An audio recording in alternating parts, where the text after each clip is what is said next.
رسول اللہ صلی اللہ علیہ وسلم نے سورۃ الفاتحہ کے بارے میں کتنی خوبصورت باتیں بیان کی۔ سب سے پہلی بات، رسول اللہ صلی اللہ علیہ وسلم نے فرمایا والذی نفسی بیدی، قسم ہے اس ذات کی جس کے ہاتھ میں میری جان ہے، ما انزل فی التوراہ ولا فی الانجیل ولا فی الزبور ولا فی الفرقان مثلها یعنی القرآن، وإنها لسبع من المثانی والقرآن العظیم الذي اعطیته۔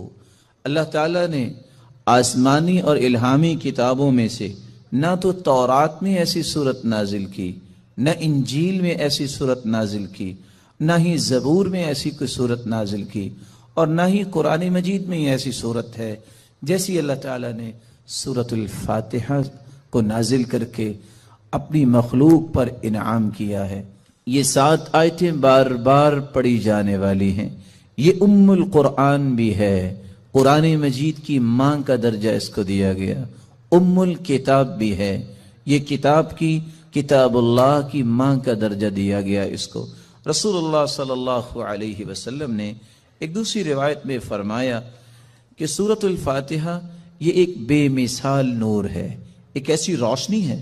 سیدنا عبداللہ ابن عباس رضی اللہ تعالی عنہ بیان کرتے ہیں، بینما جبریل قاعد عند النبی صلی اللہ علیہ وسلم سمع نقیضا من فوقه فرفع رأسه فقال، رسول اللہ صلی اللہ علیہ وسلم کے پاس جبریل امین تشریف فرما تھے، اچانک سے ایک آواز آئی۔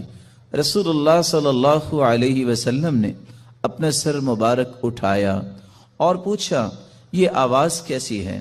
تو جبریل امین نے جواب دیا، هذا باب من السماء فتح اليوم لم يفتح قط الا اليوم، آسمان کا یہ وہ دروازہ کھلا ہے جو آج تک نہیں کھلا تھا۔ فنزل منه ملک، اور اس دروازے سے ایک فرشتہ زمین کی طرف اترا ہے۔ فقال هذا ملک نزل الى الارض لم ينزل قط، پہلے نہیں اتارا گیا یہ فرشتہ الا اليوم، آج ہی اس کو اترنے کا حکم دیا گیا۔ فسلم، اور اس فرشتے نے اتر کر سلام کہا۔ وقال ابشر بنورین، اے اللہ کے محبوب 2 روشنیوں کے لیے، 2 روشنیاں اور 2 نوروں کے ساتھ آپ کو خوشخبری دینے آیا ہوں۔ اوتیتہما لم یؤتہما نبی قط قبلک، ایسے نور جو آپ سے پہلے کسی نبی کو عطا نہیں کیے گئے۔ فاتحۃ الکتاب ایک سورۃ الفاتحہ ہے، وخواتیم سورۃ البقرہ، اور سورۃ البقرہ کی آخری آیات ہیں۔ لن تقرأ بحرف منہما الا اعطیت، سورۃ البقرہ کی آخری آیتیں اور سورۃ الفاتحہ کا کوئی بھی حرف آپ پڑھیں تو اللہ رب العزت اس ایک ایک حرف کے بدلے عطائیں کرتے ہیں، اور یہ روایت صحیح ترغیب میں موجود ہے۔ بلکہ رسول اللہ صلی اللہ علیہ وسلم نے اس سورت کی عظمت کو بیان کرتے ہوئے صحابہ کرام کو کتنی خوبصورت بات سمجھائی۔ صحیح بخاری کا وہ واقعہ کتنا مشہور ہے کہ جب صحابہ کرام بنی سلیم کے قبیلے میں پہنچے، جب پتہ چلا، ایک آنے والی عورت نے بتایا کہ ہمارے قبیلے کے سردار کو بچھو نے کاٹ لیا ہے، کیا آپ کے پاس کوئی ایسا شخص ہے جو شخص دم کر سکتا ہو؟ تو رسول اللہ صلی اللہ علیہ وسلم کے ایک صحابی جنہوں نے صرف سورۃ الفاتحہ تلاوت کی اور اس کو دم کر دیا، رسول اللہ صلی اللہ علیہ وسلم کے اس صحابی نے اس سورۃ الفاتحہ کو پڑھنے کے بعد جب دم کیا تو وہ شخص ایسی شفا کی طرف چلا گیا، وَكَأَنَّمَا نُشِطَ مِنْ عِقَالٍ، جیسے کوئی گرہ باندھی ہو کھول دی جائے۔ رسول اللہ صلی اللہ علیہ وسلم کے صحابہ نے کہا جب تک اللہ کے رسول سے بات نہ ہو جائے تو یہ انہوں نے جو 30 بکریاں بطور عوض اس کے دیا ہے، ہم اس وقت تک کوئی بات نہیں کریں گے۔ جب رسول اللہ صلی اللہ علیہ وسلم کو یہ بات پہنچی، آپ نے فرمایا وَمَا كَانَ يُدْرِي أَنَّهَا رُقْيَ اقْسِمُوا وَاضْرِبُوا لِي بِسَهْمٍ، آپ کو پتہ نہیں اللہ تعالیٰ نے اس سورت کو شفا بنا کے، اس سورت کو دم بنا کے نازل کیا ہے۔ اور یہی بات ابن القیم رحمۃ اللہ علیہ نقل کرتے ہیں کہ میں نے کتنے سفر کیے اور جب بھی میں بیمار ہوا تو میں نے اللہ کے پیارے پیغمبر کی اس بات پہ یقین کر کے دوائی نہیں لی، بلکہ سورۃ الفاتحہ پڑھتا اور میں دم کر لیتا اپنے آپ کو، اللہ رب العزت مجھے شفا یاب کر دیتے۔ سورۃ الفاتحہ یہ عظیم ترین سورت ہے۔ رسول اللہ صلی اللہ علیہ وسلم کے صحابی سیدنا ابو سعید بن معلی بیان کرتے ہیں، مر بی النبی صلی اللہ علیہ وسلم وانا اصلی، اللہ کے رسول صلی اللہ علیہ وسلم میرے پاس سے گزرے، میں نماز پڑھ رہا تھا، مجھے انہوں نے آواز دی، میں نے سلام پھیرا، اور سلام پھیرنے کے بعد اللہ کے رسول صلی اللہ علیہ وسلم کی خدمت اقدس میں حاضر ہوا۔ آپ نے فرمایا، میں نے آپ کو آواز دی، الم یقل اللہ یا ایھا الذین آمنوا استجیبوا للہ وللرسول، آپ نے اللہ کا یہ کلام نہیں سنا کہ جب اللہ اور اس کے رسول کی بات ہو تو اس بات کو فوراً مانو، لبیک کہو۔ کہا اللہ کے رسول صلی اللہ علیہ وسلم میں نماز پڑھ رہا تھا۔